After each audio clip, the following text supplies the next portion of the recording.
All right, inshallah ta'ala, we'll begin. أعوذ بالله من الشيطان الرجيم. بسم الله الرحمن الرحيم. والصلاة والسلام على رسول الله وعلى آله وصحبه أجمعين.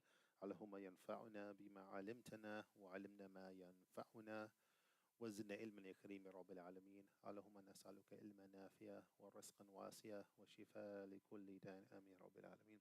Barakallahu feekum. May Allah bless you for sticking around. Actually, I know that maybe I scared people away by making my announcement last week. But today is probably the most important class that we're going to have, because we're going to go over the Battle of Hattin and hopefully get into the liberation of Jerusalem today, of Al-Quds. So all, pending on time. And also I'm going to play a bit of a video, which is more of like a cartoon type depiction of the war of the Battle of Hattin. So it's good if you want to come closer to the television, you can, or the TVs, so you can see better. I'll do that also, just because obviously it's kind of dry when you look at pictures. So last week we talked about the Ayyubid state in terms of how much Salahuddin, rahimahullah, focused on education, building schools, hadith, hospitals. We talked about the care for Mecca and Medina, how that Reynald de Chaltion, the shaitan of the shaitans, was trying to take the Prophet ﷺ's body from Medina. He had ships that were in here in the Red Sea that he got carried over from his fortress, and how that Salahuddin's brother, Husam ad-Din Lu'lu', was able to have his navy come and stop and protect Medina. We talked about the Hujjaj were coming down here and making Umrah and Hajj, and how they're being intercepted by Rinal al-Shaytan in the fortress of Kirak.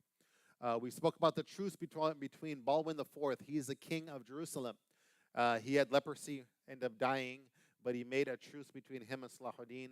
So now Muslims were allowed to go to Jerusalem to make pilgrimage, to pray at Masjid al-Aqsa without being harmed, except for Reynald de Chaltion. Right? He was still killing people, and he wasn't really abiding by the truce that Salahuddin had. And Salahuddin also had a truce with the other leaders of the Crusaders in Antioch and Tripoli.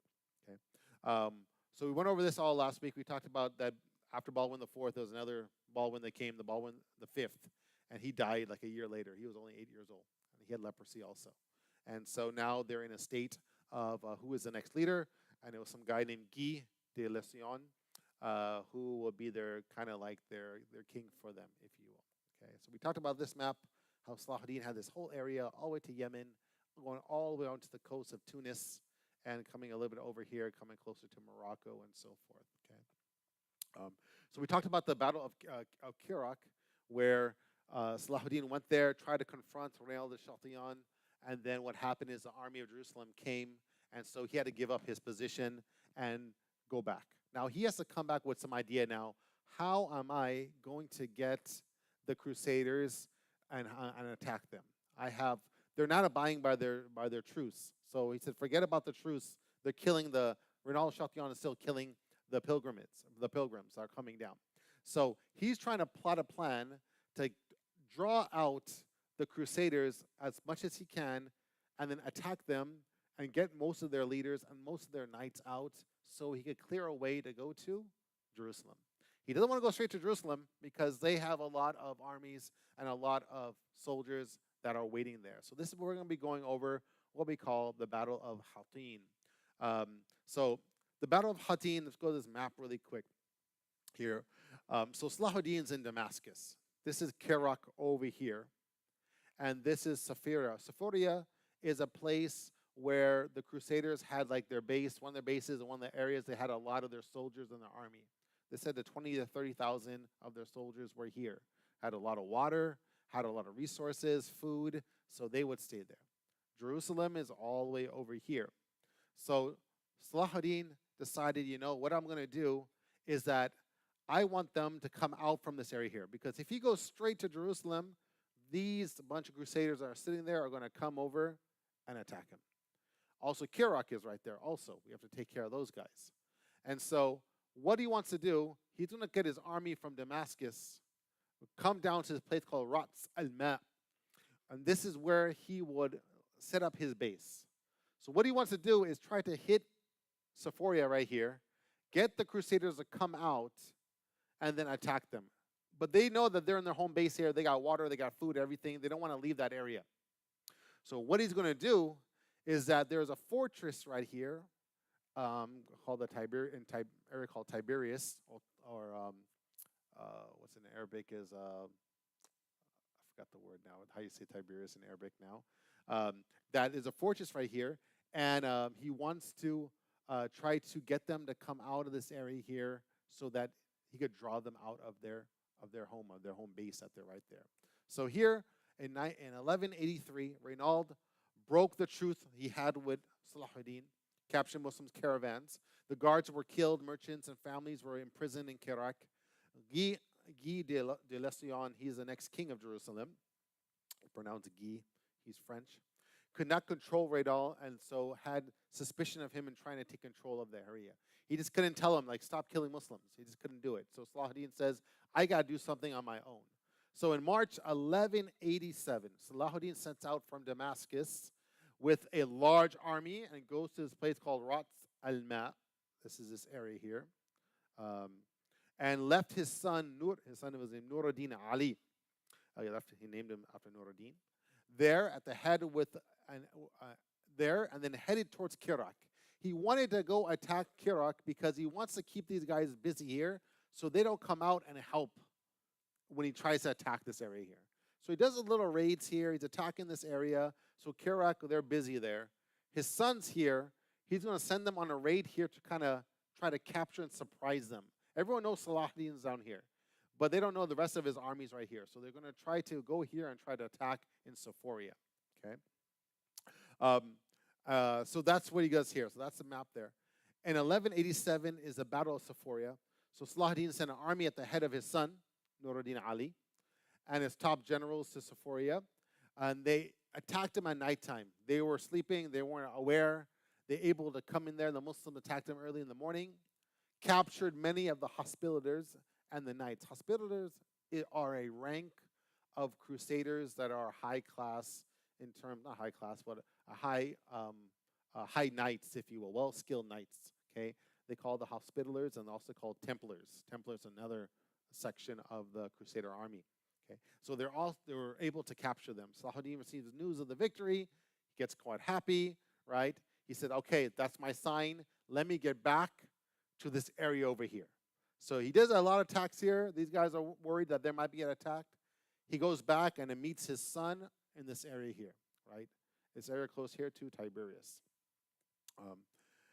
He gets an army of 12,000 soldiers, okay, assembled with him, puts them in rank, and though he wants to go now and to go try to get them to come out of Sephoria.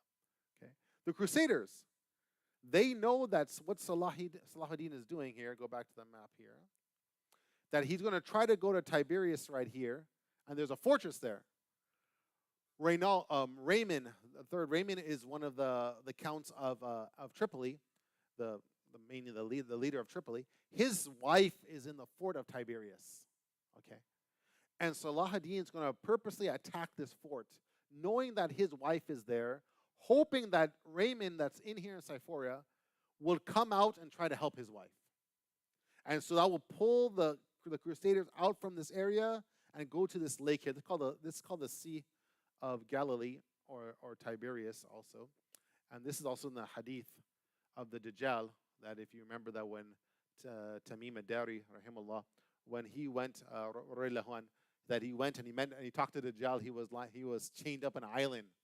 And then one of the things he said that when he would come out is when this lake is all dried up, the lake at Tiberias. So this is a lake right there, okay? And so it still has water today, so he's not coming out right now. And so there's a fortress there.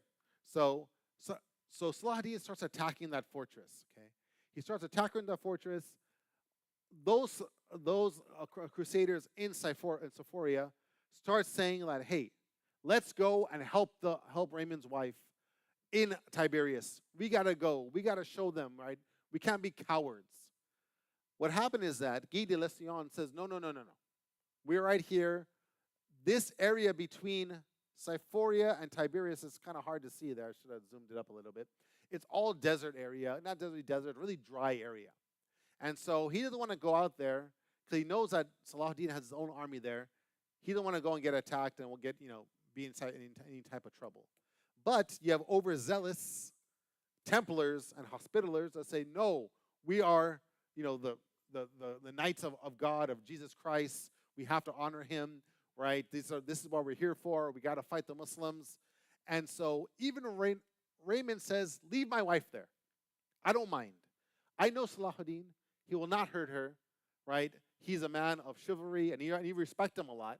He said, if anything happens, he will take care of my wife. He's not going to kill her. And he's trying to pull us out. It's a trick. But guess what? They didn't want to listen to him. So they said, you know what? We're all going.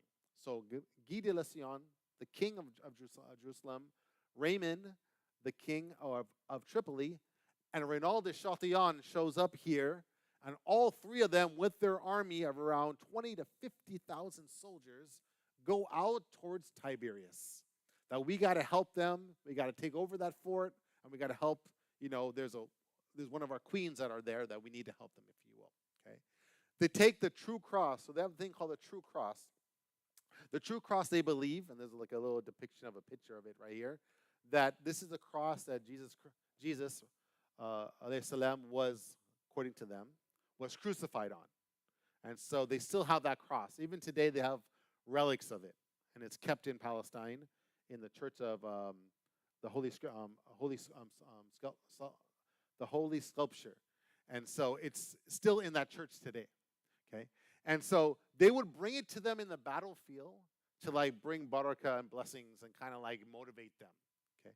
So they said, we're going to take the true cross with us. We'll get it from Jerusalem, and we'll bring it onto the battlefield, and we'll go and we'll attack the Muslims. That's what we're going to do. So there's all this fighting, all this decision the Crusaders were making, whether to fight or not to fight. And so Salahuddin it's like all about chess, right? He's trying to pull them out from their home base and get them on the battlefield in the desert with no water and try to attack them. So they make moves there, right? King Guy gets a council. They decide that, you know what, we're going to head out and we're going to face Salahuddin. So here is the Sea of Galilee. This is Tiberias. This is where the fortress is at. Okay. This is called the Plain of Hattin. We're going to get a little closer picture of it, if you will. Now, Sephoria is off over here, off to the side. They're going to come through this area here and then try to get to Tiberias. That's where they want to go. This whole area here is very dry. There's wells here. But what does Salahuddin do? He poisons all the wells. So when they get there, have nothing to drink, right? And so they're out in the middle of this field here. There's no water for them. That they can only what they brought. They have 20,000 soldiers. How much water can you bring? And they're hoping when they get to the Sea of Galilee, it's a freshwater lake, they'll drink water from there. They'll get there. Salahuddin's, of course, he is sieging the fort. But what he told his soldiers, siege the fort, but don't take it over. We'll pound the walls. Even if the wall breaks, don't go in. We want to pretend that it's still under siege so we could draw them out to get them from Sephoria, right? And so he thought, we'll even sell them food. Give them food, give them everything, just to stage that they're under siege so they could get them out. He could care less about Tiberias, right? He really wants to get out these kings and these knights from their area here. So they're coming out through here. They're going through this area here. This is, of course, modern-day Palestine. And so they have around 15 to 20,000 soldiers. Now, remember over here, I told you they had around 20 to 50,000. Why did the number go down? Because a lot of them said, we're not going to go. Because we know that Salahuddin is probably going to trick us. And it's not wise for us to go there. And there was a division between the Crusaders. So good, let them fight amongst themselves. So not all of them went out on this battle at all. Okay, the Muslims had around 20 to 30,000. They got a little bit more reinforcements. Okay, the Muslims started to attack as they're going through this area.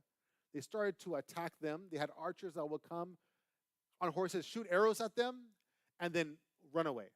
And the Crusaders were in 3 ranks. We're going to see a little video of it. So you have Renaud de Chatillon in the front, called the vanguard. In the middle, you have Guy de Lesion, the king of Jerusalem.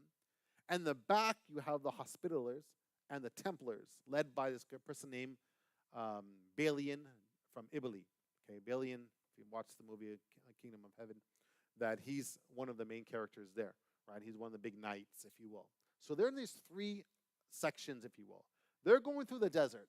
And so what they do, the archers keep on fighting and shooting swords against them. They're stopping. And what happens, they break them up because the front's going, the other middle's getting hit with arrows, so they have to stop.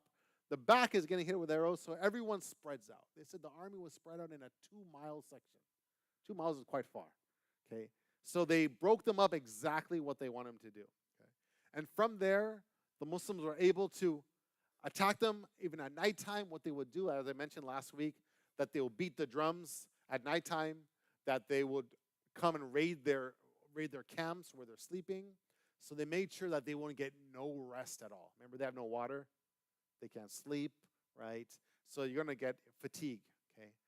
And they're marching in the hot sun with iron on them, chainmail, swords, shields, and so forth. What also Salahuddin does, he burns the fields, because it's like grass fields out there. And the wind was blowing towards them. So he burned the fields. It was a westerly wind. So he would burn the fields on the west, and the smoke will blow right into their camps. Right? We're from Southern California. We know about wildfires, right? And so all that smoke now is getting in their face, in their camps, right, on their clothes, in their nose. And so another tactic that he used here. If you look here, this kind of picture's a little bit small here. That's why I said you probably have to sit a little closer to the TV today. This is called the horns of Hatin. It looks like a horn, okay? There's a plain here, and there's a plain here, and there's a valley down the middle, and this is where the Sea of Galilee is at. Okay, this is where the fortress of the Crusaders is. Right? If I go back to this is like the horns of Hatin, and if you walk down here, you'll get to the fortress and you'll get to the lake. Okay, so what they did here, the Muslims purposely let them go through here and go down the middle, and then they're at the sides, and then they close this up, separating one part of the army down the valley, and the other army is still up on the plain. And so Guy de Lesion is up here in this tent. Put a little picture of a tent there for you. In this tent here. And so what happened is that the soldiers that are in the front said, "Where's our king? Where's our leader?" I remember, they're in the front, right? And Reynald de Chatillon's in the front. And so they cut him off there. They can't get back. The Muslims break them up into sections here, right? Salahuddin perfectly, plans this out in terms of the attack that he wants to do against them, right? They start attacking them. They finally get to Guy de Lesion's tent. They get to his tent, and once they get to that tent, and you see that tent fall down, all the Crusaders knew that was over after that. Once they were able to get to Guy de Lesion, and they captured him. They captured your king. That's a big thing, right? And so once they did that, they captured him. Reynald de Chatillon, they captured him also, right? And the rest of the Templars were able to get away, but they got a lot of prisoners, a vast amount of prisoners from this battle. Okay. The Muslims made it to the top of the mountain. Only 150 knights were there to protect the king's tent. When the tent fell, Salahuddin fell down in prostration in sajdat al-shukr, right? And thanking Allah subhanahu wa ta'ala.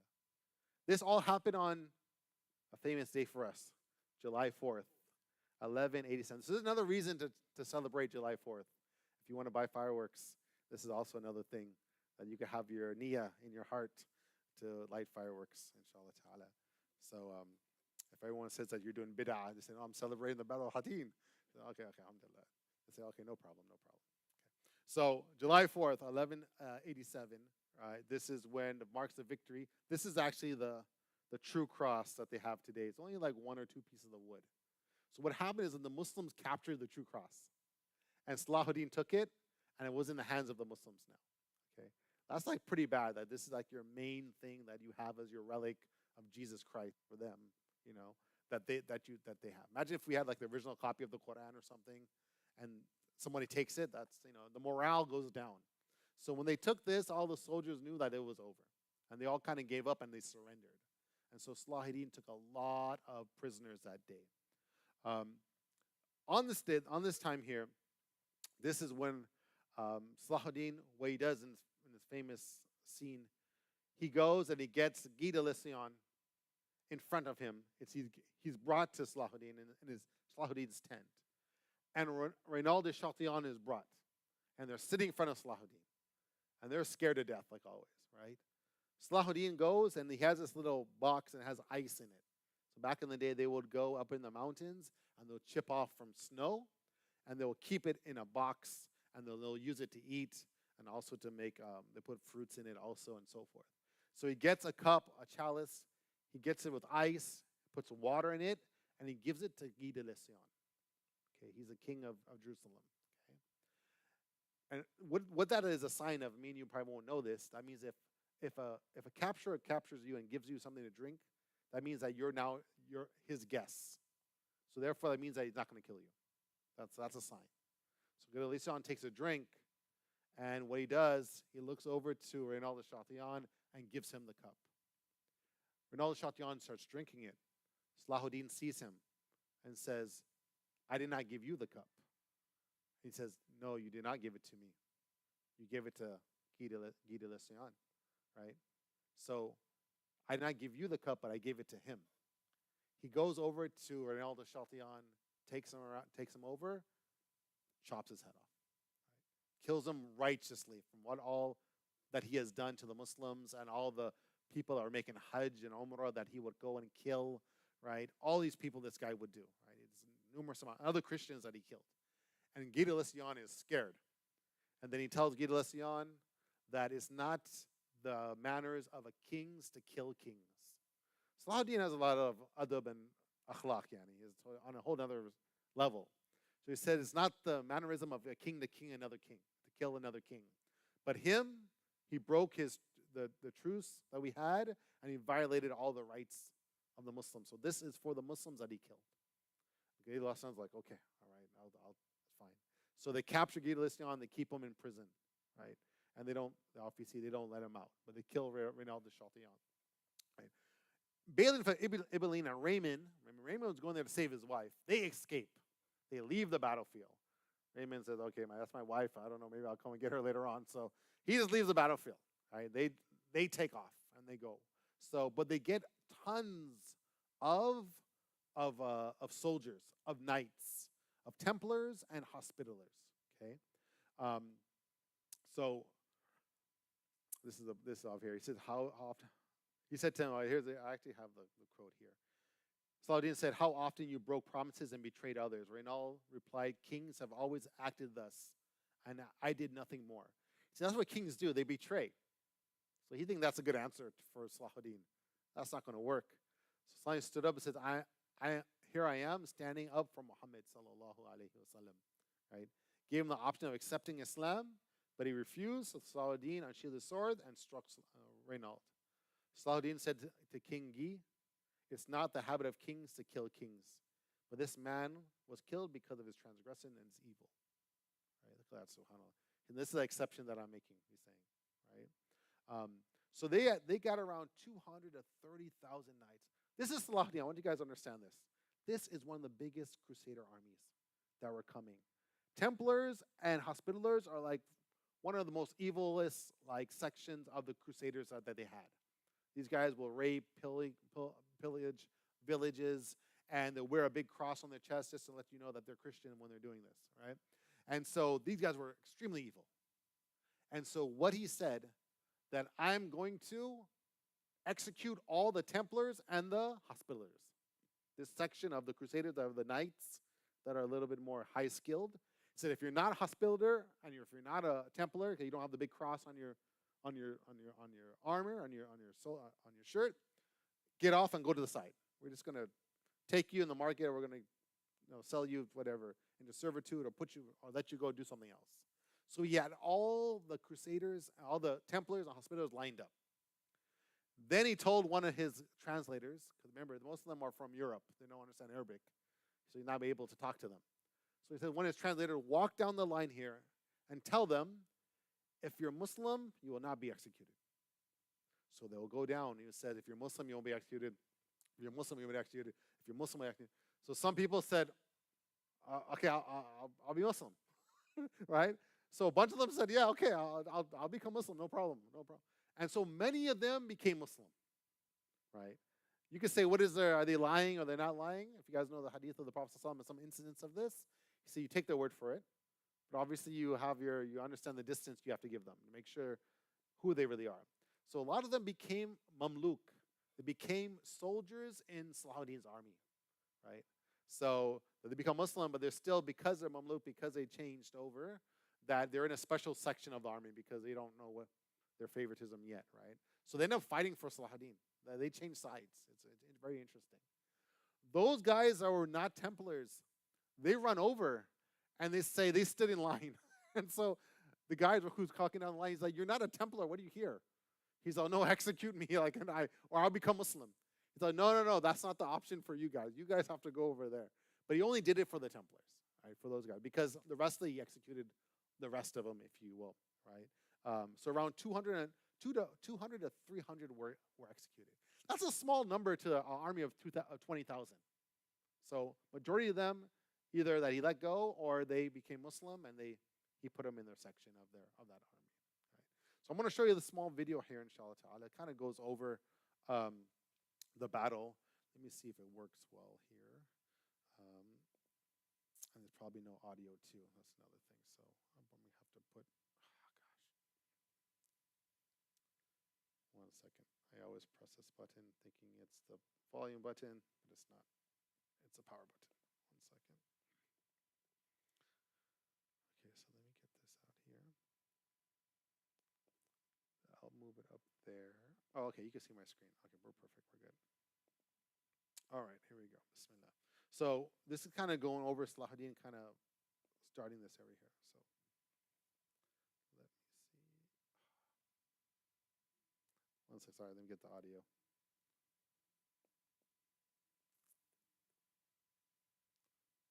I don't hear anything.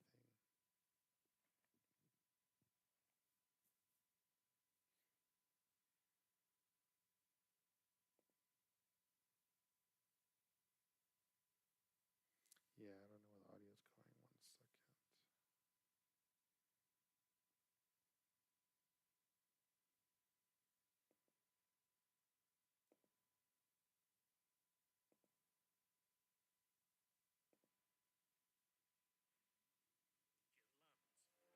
During one of the raids, a chance encounter between a Muslim cavalry advance guard and a Christian contingent of 130 knights, 410 cupoles and infantry at the springs of Cresson ends in disaster for the Templars and Hospitaliers.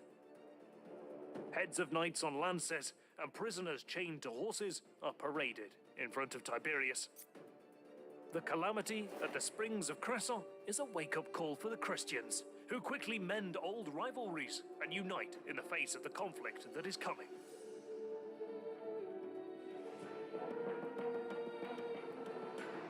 On June 26, 1187, Saladin regroups his troops and marches towards the River Jordan. His army numbers around 30,000 and is divided into 3 wings, with Taqi ad-Din commanding the right, Kukburi commanding the left, and Saladin himself in the center. On June 27th, the army reaches the River Jordan and makes camp in a marshy area near Lake Tiberias. Raiding parties are sent into Christian territory to ravage the area and set the stage for the invasion. Some 25 kilometers west, a Christian army some 20,000 strong encamps near Sephoria, a highly strategic location because of its rich water resources. On June 30th, Saladin sends a contingent north to block the town of Tiberias, and then challenges the Crusaders by moving his main camp closer to Sephoria, some 10 kilometers west of Lake Tiberias. But as neither side takes action, Saladin decides to make the first move. On July 1st, he sends scouts to monitor an alternative road on his northern flank that connects Sephoria and Tiberias. Later in the day, reports confirmed that the Crusaders are not advancing on either route, and on July 2nd, Saladin takes the initiative. He marches east towards Tiberias with most of his infantry, a cavalry contingent, siege engineers, and their equipment. By late morning, they reach Tiberias, where Raymond's wife is staying, and they besiege the town. Not long after, Muslim troops breach the wall, and the town is seized by nightfall. Raymond's wife barricades herself inside the citadel with her guards and sends messengers urging King Guy to send help. Back west, Plumes of smoke can be seen in the sky above Tiberias, and when news of the siege reaches the Crusader camp, King Guy holds a war council to debate what should be done. At first, Raymond of Tripoli makes a persuasive argument against marching to raise the siege, insisting that the Christian army has a strong defensive position at Severia and should stay put. But the Count's cautiousness is met with accusations of cowardice and treachery, mainly from the Templar master, Gerard de Ridefort and Reynaud of Châtillon, who push for a more aggressive stance and put pressure on King Guy with strong political, military and diplomatic arguments.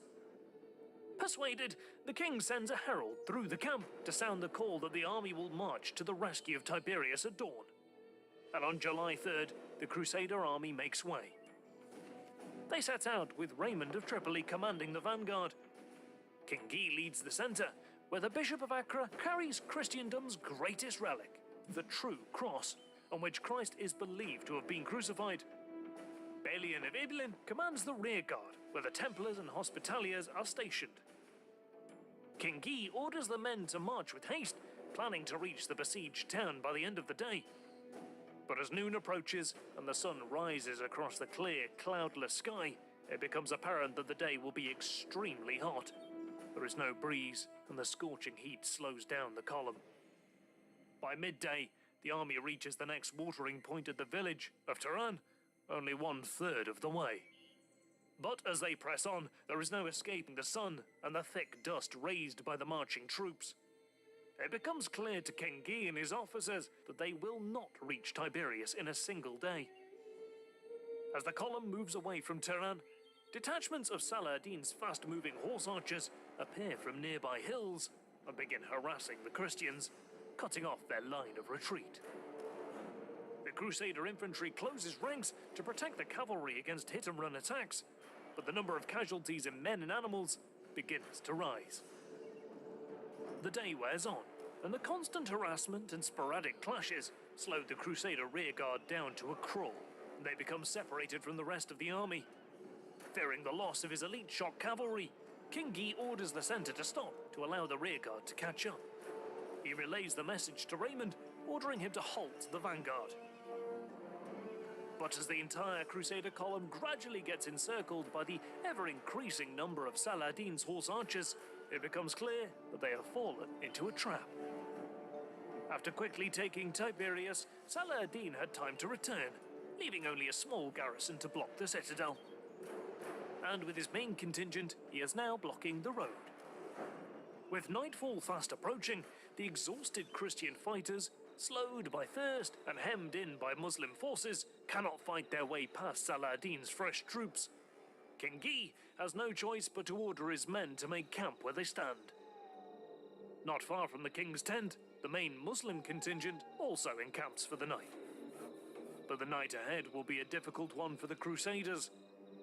Their column stretches some 2 kilometers, and it's not protected by any natural terrain features. Muslim horse archers continue to pepper the camp throughout the night. Skirmishers clash with the Crusaders and set tents on fire along the camp perimeter. Unable to rest, and with their water supplies dwindling, the smoke and the heat from the fire drains the energy from the Christians. Come morning, things quiet down. Saladin waits for the heat to rise and to see what the Christians will do.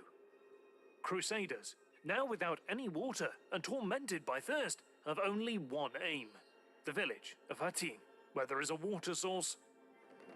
They make way across the valley, keeping the same formation of 3 squares, with infantry shielding the cavalry.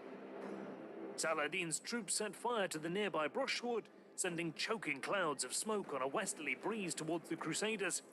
And with the sun beating down from the clear sky, the Christians push on towards Hattin, desperate to reach its water well. To prevent this, Saladin sends Taqi al-Din's wing galloping to block the valley, determined to fully encircle the enemy and not allow them to quench their thirst.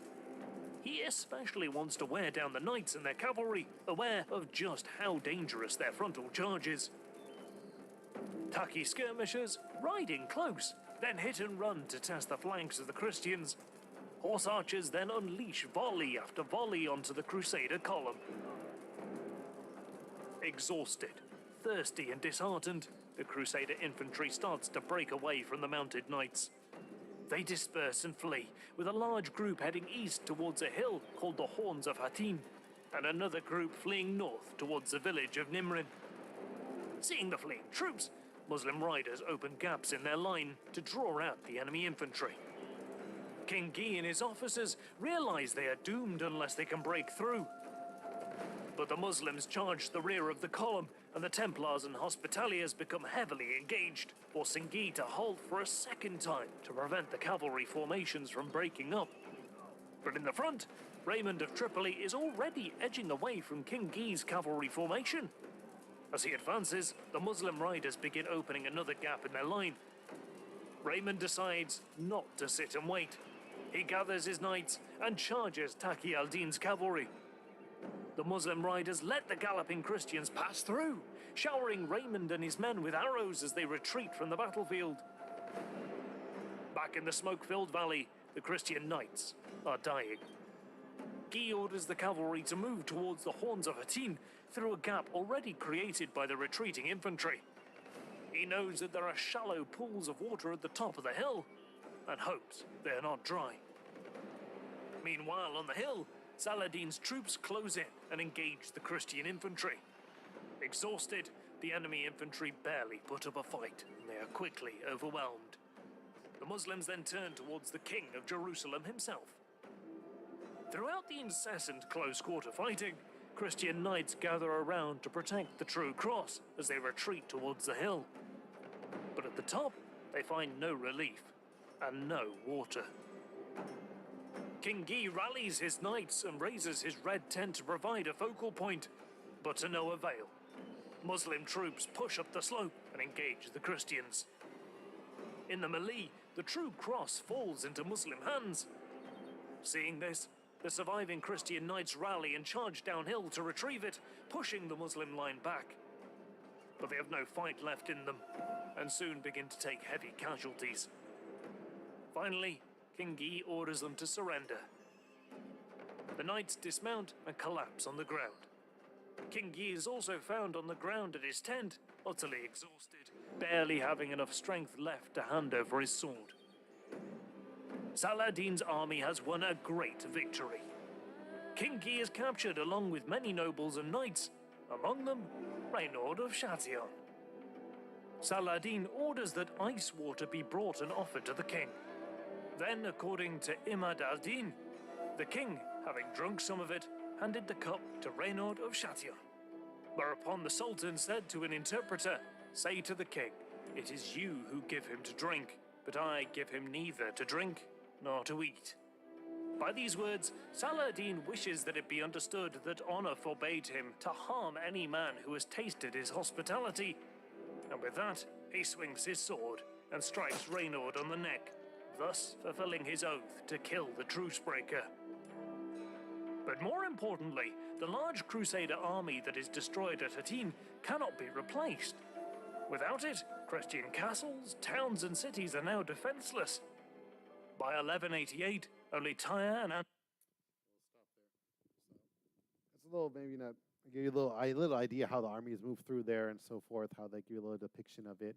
And they made a really good point at the end there that when they lost, that gave a lot of despair to all the Christians around that area, all the Crusaders around that area, that our main army, and especially Reynald de Chatillon and King Guy, were captured, and of course Reynald de Chatillon killed.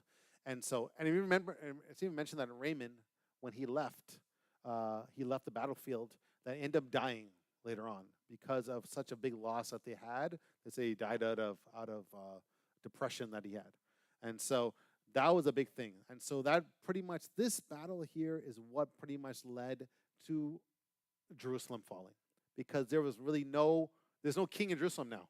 Okay, there's no one there because King Guy de Lusignan is captured, and all the main knights were captured or became Muslim over here at this battle. So there's not much of an army to fight anymore, if you will. So what does Salahuddin do? Is that right after this battle, he continues to go over to Tiberias now, right? And he goes to Tiberias, and he captures that that fort, releases 4,000 Muslim captives that were there, so they were able to come out, and didn't cause any harm to the people. He didn't really care to harm the people, right? They all surrendered, and he took that over. Then he goes to Akka. Akka is on the coast of Palestine. Let me see if I have a map here. I don't think I have a map. I think it's actually over here. Sorry, I might have it. Yeah, there you go. Okay, so Akka is over here. Okay, so this is where Tiberius was over here. So he goes over to Akka, right? And he goes over to that area, though. Get back to my slide here. And so on the 8th of July, so this is only 4 days after the Battle of Hattin. You might think you need some rest, like take a little break, calm down, right? No, right? So this is on the 5th of the next day. He goes to Tiberias, captures it. 3 days later, he's at Akka, so he's all the way on the coast now.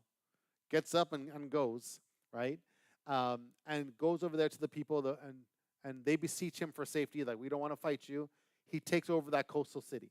Now, what does Salahuddin want to do is that even though he won the Battle of Hattin over here, all these areas here, so you have Saida, or you have Tyre, or Sur, you have Akka, you have Haifa, you have Ashdod, you have, which is Asqalan, and you have Gaza. All these areas here, Salahuddin wants to stop. He could go to Jerusalem right now and take it over, and he probably will win it easily. But he knows that the reinforcements for the Crusaders come where? Through this water area here, through the Mediterranean Sea, from Italy, from France, from Greece, and so forth like that. So he needs to take over all these port cities. So when he goes to Jerusalem, they can't bring reinforcements here because these are all owned by Muslims. That's what's, remember, Salahuddin's thinking about a whole different level here, right? He's just not zealous. Let me go straight to Jerusalem and, defeat them, if you will. Okay. So he goes to Akka. People, he grants them safety. He doesn't kill anyone. He uses Akka as a center to use for the army, and then he goes through all these different areas here, right? Some of these cities you probably will never heard of: Nasira, Haifa, Sephoria, Shaqif, Fula, all these different areas that he comes over. Before he goes over to Jerusalem, right? He goes over once again and captures Ramla, Bethlehem, Hebron, Asqalan, Gaza, Jaffa, right, or Jaffa, all these areas, except Tyre and Kirak, he couldn't get. So Tyre's right here. He went there, he laid siege against their fort, and he just couldn't get inside there. This is really important because you'll see he'll never get this one. And this becomes a stronghold for the Crusaders. And they actually, because he's not able to defeat them there, he's going to come back after he takes over Jerusalem. He's going to try to get Tyre one more time, Sur one more time. But he's not able to get that, and that's going to spark the Third Crusades, and that's where they're going to end up taking over a bunch of other cities after Salahuddin dies. Because this one, even that one city, they're able to regroup from this area here, right? Which we'll talk about in a bit here. All right. So Tyre and Kirak, everyone knows Kirak. Even though Renal Chaltion is dead, that fort still remains under Crusader control. So Kirak is way down. I don't even have it on the map here, but it's way down here, if you will. Okay. Let's talk about Jerusalem. After doing all those type of things, right, and liberating all these cities here, then he moves over to Al-Quds, Beit al-Maqdis, right, Masjid Aqsa, right. So after surrendering Asqalan and Gaza, Salahuddin heads towards Jerusalem. After 88 years of occupation, does that sound familiar? Right, 88 years, right, of occupation, right, the Muslims are able to get to the doors of Jerusalem, Salahuddin and his army here. Okay. It's interesting if you look at this, these are Christians here, but there's a little thing about the Jews that they have something called the 80-year curse. That any time they have held down an empire, especially in Jerusalem, that they are only held it for 80 years and then they lose it after 80 years, right? And so they know their history very well. And so they know about that thing called the 80-year curse. And so 1948, we're in 2025. If you do the math, we're coming up to that 80-year point, if you will. Allahu Alam, but there's something just to know. Okay. The Crusaders have 60,000 horsemen in the city, right? So they do have some people there, but they're not really the main fighters, okay? Many refugees flooded into the city because of the fall of all the cities around Jerusalem. So because of all these cities were falling, everyone just came into Jerusalem there, which means that most of them are peasants, they're farmers, they're not like fighters, and then they're overpopulated in the city because they don't know where else to go. Okay, so most of them didn't know how to fight. There was a ratio 1-50 between men and women, because all the men obviously go to war, and so 1-50. So majority of people in Jerusalem are women that are there. Okay, and Salahuddin knows that. Okay, he orders the Egyptian navy to roam around the Mediterranean Sea to make sure no crusaders' ships are coming.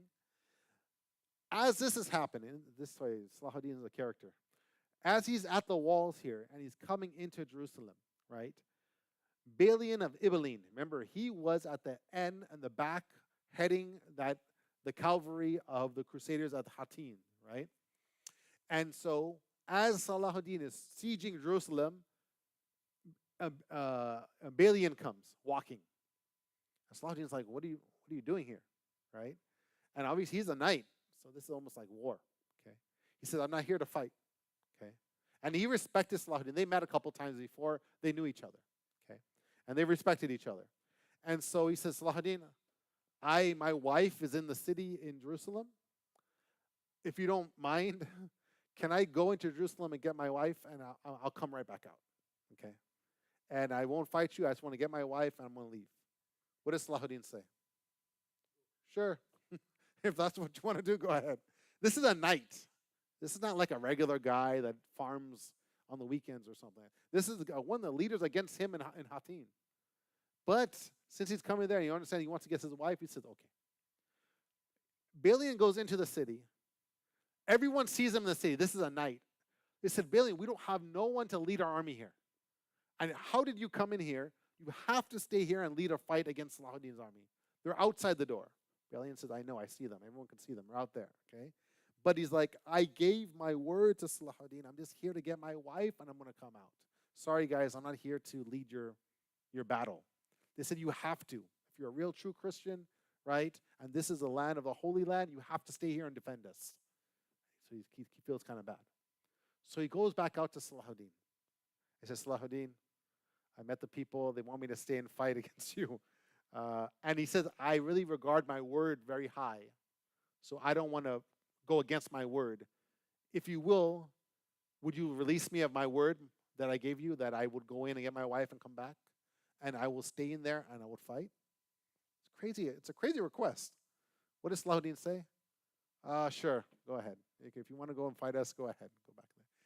And then he says, okay, but also one exception also. My wife is still in there. So if you don't mind, I'm going to get her. And if you don't mind, escort her out to a safe city. This is not his wife. Salahuddin, what does Salahuddin say? Okay, no problem. We'll take your wife. I'll get my guards. And he's like, can you take her to Tyre? It's our only city left. Remember how far, look what Tyre is at. Okay, this is Jerusalem. This is Tyre. Salahuddin gets men to take Balian's wife all the way back here to Tyre. And they don't, of course, Muslims, they don't touch her, they don't look at her. They take her all the way back to Tyre and deliver her to the city. Right? You're not, and this is a very important lesson, especially what we see in Gaza today. Killing children, and they're shooting at this, limbs, and they're doing all type of things in the prisons and stuff. That's them. And this is the same thing in the Battle of Hattin. I forgot to mention this. A lot of Salahuddin's soldiers in the Battle of Hattin, let's go back to this, they were upset. They said, Salahuddin, we're going to kill all these people. We're going to kill all these prisoners. And know what he told them? He's like, we are not like them. We don't do that. Okay? We captured them, right? They become Muslim, or we keep them, we imprison them, or we sell them as slaves, whatever. There's different options there. But I'm not going to kill them.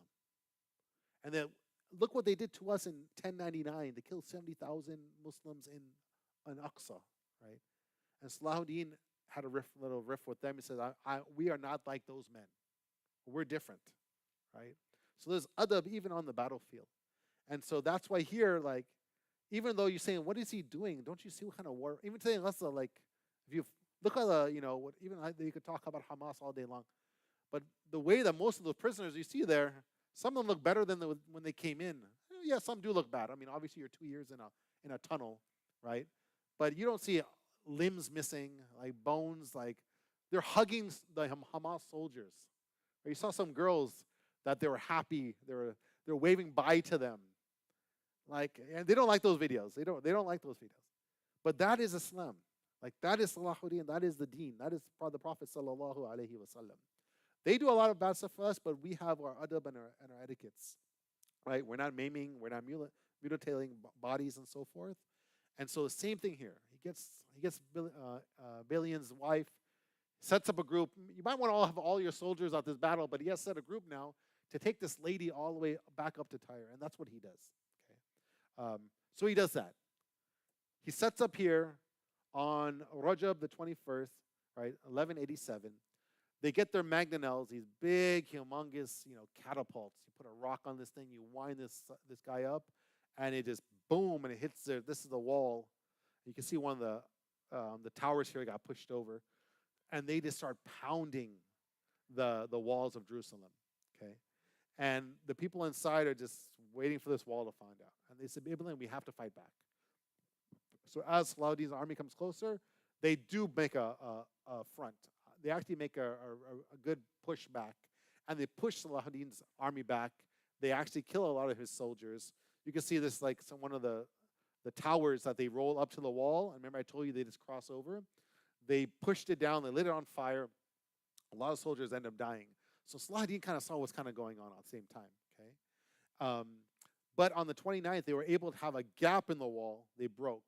Okay, so, and they were sending letters to Salahuddin, hey, we're going to surrender. And Salahuddin said no, because he made a promise, halaf we say, that I'm going to take Jerusalem by war, by battle. From what they did, I'm going to make sure that I'm going to take it by, not a peace deal, by battle. And so they kept on coming to sending letters to Salahuddin, give up, we have a peace treaty, right, we'll have this terms. And he said, no. I already made a vow. If I go against my vow, like another, what another is, right? If you go against your vow, you have to fast like, I think, 3 days or 10 days or something like that, or if you break your vow. So he was really concerned about this. So he asked the scholars and the muftis in his army, if I break my vow, do this between me and Allah subhanahu wa ta'ala, am I sinful for this? He said, no, Salahuddin, you're okay. If you do, you're saving people's life. It's okay, you can make a treaty. So Balian goes up to him and tries to say, he says that, he tries to make a treaty. Salahuddin doesn't accept his terms. He replies back, he says, I will only do to you what you did to its people when you took the possession in 491. When you killed them, took them captive, for the recompense of the evil is the evil unlike it. So Salahuddin is doing a little different side of him that you've never seen before. He said, no, I'm going to do what you guys did to us. Make this very clear. Okay. Then what happened there is, like I say, made an oath to take the city by a sword, right? Balian comes out. He says that if you do so, if you keep on attacking us and you don't agree to us for a peace deal, I will destroy Masjid al-Aqsa. I will kill all the Muslims inside. I will burn down our own churches and our own people. So when you come in, there will be no city left. Salahuddin's like, well, you're crazy. That's a crazy thing. Why would you do that for? And then after hearing that, he says, okay, I agree. Right? So we'll make a deal. Okay. What's the deal? So the deal was that everyone inside is granted free passage or passage out by ransom. So the ransom was 10 dinars per man. Okay. The rich, the poor, like everyone has to pay 10 dinars. 5 dinars for women, 4 dinars for boys, for kids. That's it. So when they come out, they give the money, and then they're on their way. We don't kill them. We don't do nothing. We won't follow them. They get to walk out of the city. Okay. And as people were coming, some people didn't have money. So Balian gave 30,000 dinars of his own money to save his people. I'll pay for them. But there's 60,000 people in that city. There's a lot of people in there. So not everyone has money. So what happened is that they were given 40 days to leave. So some people will come out and say, Salahuddin, we don't have any money. Salahuddin will go in, get money, and pay for them. And he says, here, I'll pay for you, you go out. Some people say, I don't have money for this person. He says, okay, you can go for free. By the end, he made an excuse for everybody. Everyone left. without having to, whether they paid or they didn't have to pay. He got money from somewhere else and he paid for them, right? And so everyone left. He said that even those 500 Armenians that were in there, that were only there for worship. We said, we're not with the Crusaders. We're Eastern Orthodox, right? We're not Catholics. We were just here worshiping. So Salahuddin, can we stay and worship? He said, oh, okay, you guys can stay. All right? You're fine. Right? That's why you see today in Jerusalem, there's a Christian quarters, a Muslim quarters, and there's a Jewish quarters. And that's where they would stay in. And that's still there today to extent, if you will. Okay? So here that by the end, everyone left, except some exceptions here, like these 500 Armenians.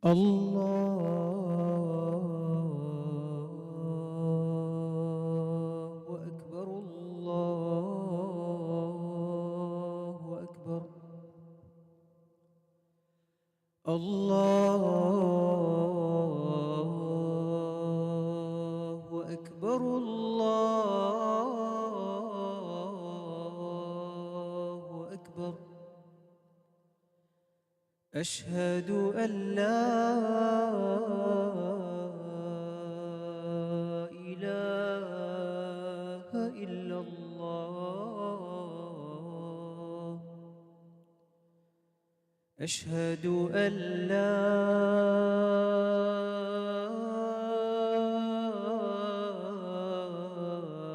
إله إلا الله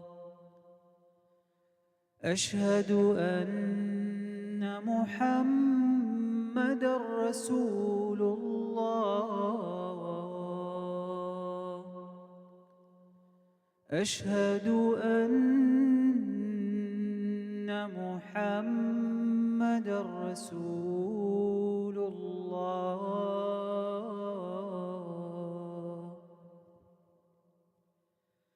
حي على الصلاة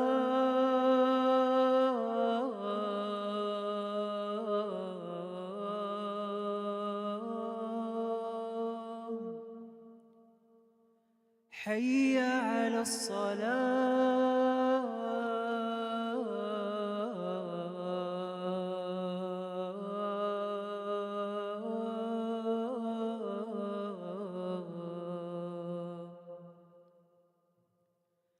حي على الفلاح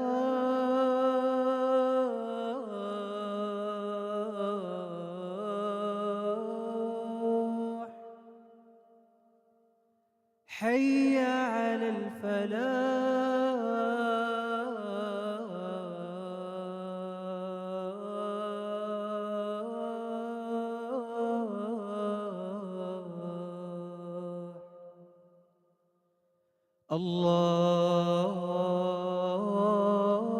الله أكبر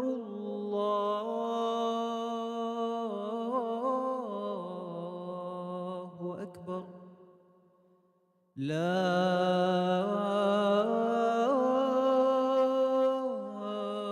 إله إلا الله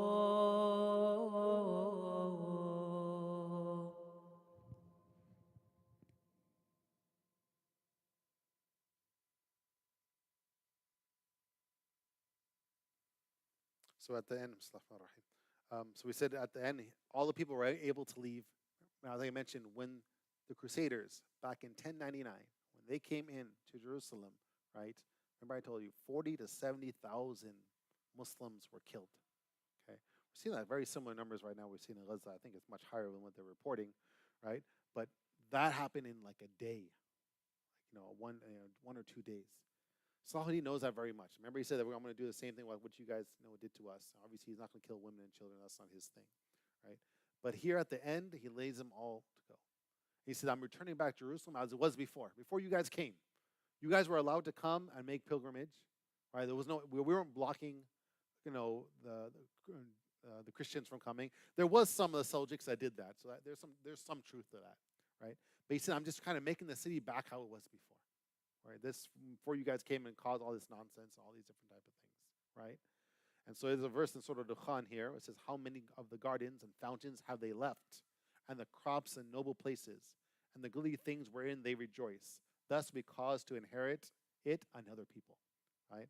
So they had all these things here, but look, Allah makes the land inherited by the righteous, if you will. Right? So the land could turn up depending on the people.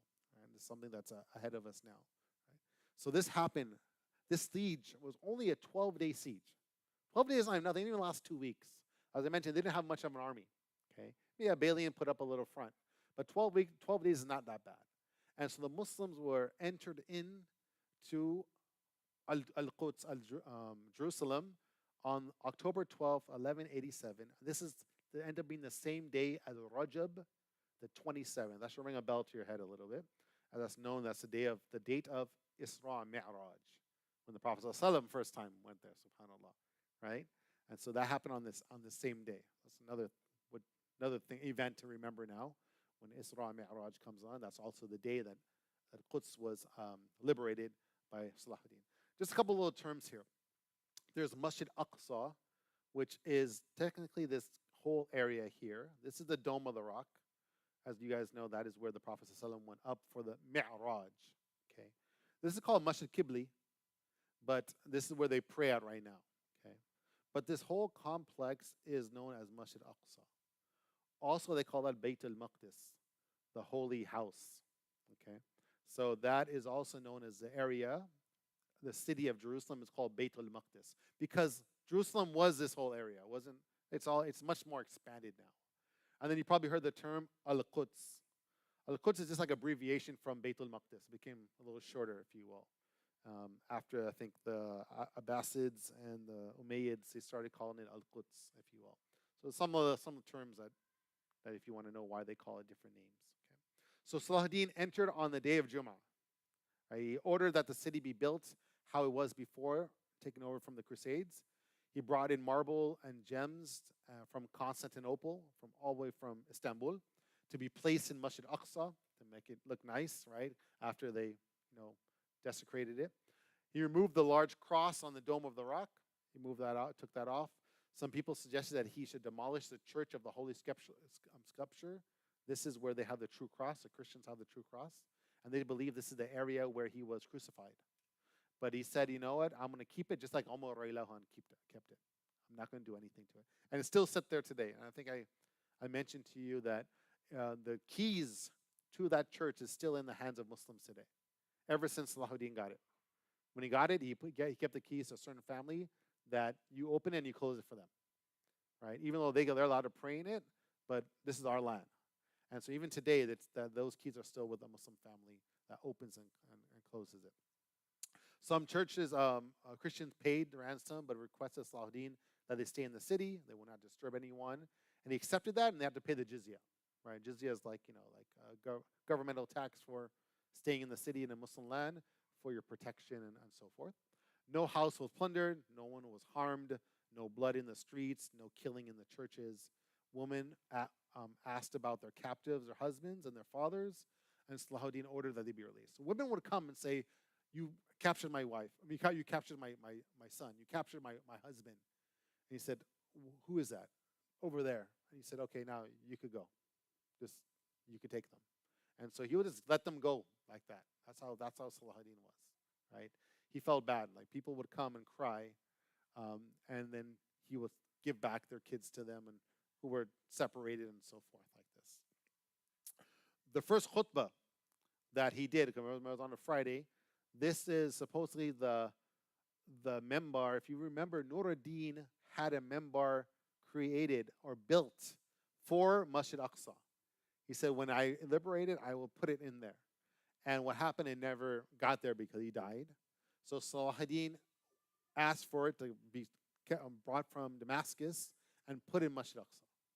Unfortunately, because of the Israelis and other things, the member was burnt down. I forgot what year it was, and it got burnt down. But it was supposed to look like something like this, if you will. Okay, so in 1169, okay, so almost like 19 years before the liberation of Jerusalem, Salahuddin, Nuruddin ordered that a membar be built in the place of Masjid Aqsa. When it was freed, several years went into building it and improved it by time. So many years went into just building this, if you will. The membar in Jamia Masjid Aleppo burnt down, so this membar was placed there until it was appointed time to be placed in Masjid Aqsa by Salahuddin in 1187. All right. Some summary of points that we made by the khutbah. So he gave a long khutbah. We'll go over some of the points here. Oh, we only have 2 minutes. Yeah. All right, we'll stop here, inshallah. So next week we'll go over the khutbah, and then we'll go what he does afterwards. Salahuddin goes to Kerak. After that, he'll go back to Tyre, and then he's going to end up passing away in 1193. So he has like 5 more years left of his life around. And then, so maybe next week we might finish everything, if everything goes well, inshallah ta'ala. All right. اللهم أنت السلام ومنك السلام تباركت يا ذو الجلال والإكرام. اللهم إني على ذكرك وشكرك وحسن عبادتك.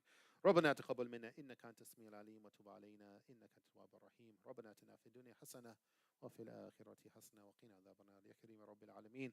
We ask you to liberate our lands of Palestine as you liberated for Salahuddin يا كريم رب العالمين. سبحان ربك رب العزة عما يصفون وسلام المرسلين والحمد لله.